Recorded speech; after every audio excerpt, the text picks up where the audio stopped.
Right, the ANC Free State spokesperson Jabu Mbalula joins us now for reaction to Dipoko's utterances.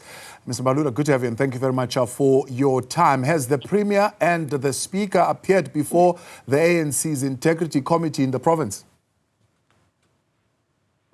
Good evening. Yes, good evening, sir. Good evening. Yes, good evening. We can hear you loud and clear. The question is, has the Premier of the Free State and the Speaker of the Legislature in the Free State appeared before the Provincial Integrity Committee following these allegations?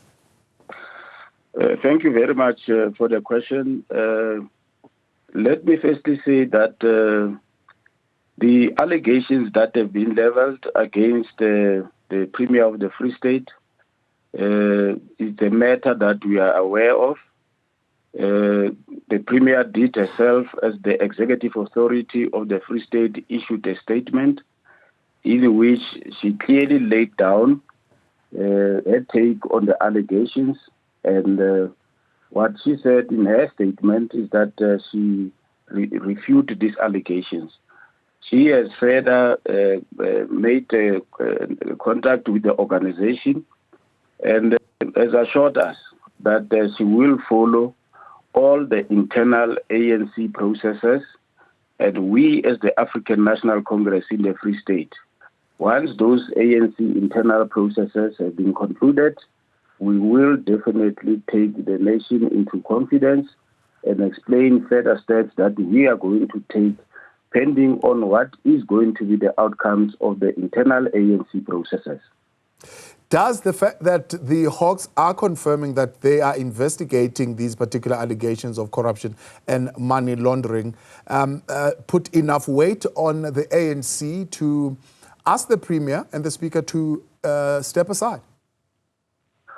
No, Luli, it doesn't work like that. Look, these are allegations, and from the very onset, when we started to react on this issue, we said we can only elaborate our position on it once the credible institutions of state have investigated this matter and have made a determination of whether or not she has a case to answer in the court of law. Remember, we have put in place a policy in the African National Congress because we've got a decision that was taken at the National Conference that we've got to renew the African National Congress. And part of how we are going to renew the African National Congress is that all members of the organization who, for whatever reason, are implicated in malfeasance or acts of corruption, that policy will kick in and will invoke it to allow members to state their case. And once we are clear that there's indeed an act of corruption that was committed, they do know, and we trust, as it has already happened. The Premier has submitted herself to the African National Congress, and she has given us her commitment that she will indeed subject herself to all the ANC internal processes. Once that is done, we will fully give our position as the African National Congress. But for now, until the courts and everybody else has given a decision on what has happened or what is alleged to have happened, we've got no cause. We've got no cause at all to can take any position or to even ask the Premier to step aside, because the step aside policy is very clear. How and under which condition does it exactly have to happen? So you are saying the Premier has issued a statement subjecting herself to the internal processes of the ANC. Has the ANC seen any of the communication that would have been leaked via a WhatsApp communique? No, what I'm saying is that the Premier, as the executive authority or as the leader of government in the Free State, in that capacity, she has issued a statement which we are aware of. And in that statement, she categorically refuted this allegation of corruption. She has further engaged the African National Congress in the province and has assured us that she will subject herself to all internal ANC processes. It is only after that those have been fully exhausted that we in the African National Congress and the leadership in the Free State Province will then take a position, including to take the nation into confidence. But for now, really, these remain allegations which we can't say anything about.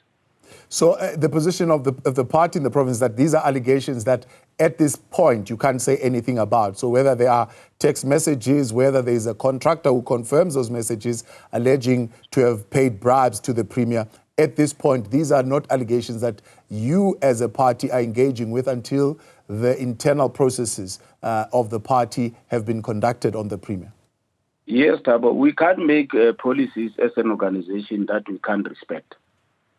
For now, yes, these remain allegations until all the ANC internal processes have been exhausted. Then we'll fully give a perspective on what is our take as the ANC. Some people have opened a case about this. Those investigations, as and when they also unfold, we'll keep an eye on them. And once there's also a decision, we'll fully analyze them and take a position. The issue of a fight against corruption remains one of the strategic focus of the African National Congress. Yeah. Because once corruption happens, then it goes against other programs and service delivery that must happen. Yeah. So for now, there's really nothing we can say because we've got nothing tangible in front of us. And we will also have to respect and follow our own policies to the latter. So in that spirit of fighting corruption, in that spirit of renewal, has the ANC called for these tenders or for this particular contract that has got to do with that road to be investigated? We are aware as the African National Congress that government terminated the contract that is in question. Reports were given both in the legislature, wherein our members as delegates of the ANC do participate. And we are satisfied that the reasons that were provided why the contract was cancelled and all the steps, remedial steps that are going to be taken by government, those we are aware of, and we think it was correct that when a contractor is employed to build a road and is unable to perform and that due processes have been followed, it is really only correct because these are monies of the state meant for service delivery. Once a determination has been made that the contractor is unable to do his or her work, it is only correct that you do not wait until monies go down the drain to cancel the contract. Yeah. Were you satisfied then that the proper procedures and processes would have been followed to award the contract in the first place? Because there are those who are arguing that this should have been picked up in the first place, that this contractor would not have been able to deliver on this contract following the history of this contractor with dealings with government and also having been under business rescue at the time. There is a process that is followed in government to award contracts in that part of which is that there is a whole test, means tests that have been assessed. It's only on the basis of that a person can be awarded the contract. And there are structures in government that are assigned to do that work. All of this, when they were followed, he was awarded a contract, but failed to perform. We do have, there were reports that government has made and shown that what are the processes that they followed to analyze whether or not this contractor is able to do it. You must remember here that some of these people, when they present themselves, there are boxes that you tick to the ladder. And on the basis of that, the contractor was awarded work. But as he was continuing, it was found that he does not stick to schedule. And the government had to intervene and the contract was cancelled. Now, it's said that it was given to another individual who has paid 2 million rands, at least in a bribe, which was facilitated by the businessman in the previous contract. What do you say to that? The people who are making that allegation, must come forward and present evidence. That information we do not know. So you have not been presented with that, and with the leaked information as well on the WhatsApp, you're saying you don't know the veracity of that, and the cases that have been opened, you do not know the veracity of the information. No, the ANC as an organization can work on the basis of allegations and rumors. I'm saying to you, the people who are making these allegations must come forward. The EFF has opened a case. They must go to court and present that evidence. Jabu Mbalula, we appreciate your time speaking on behalf of the ANC in the Free State there.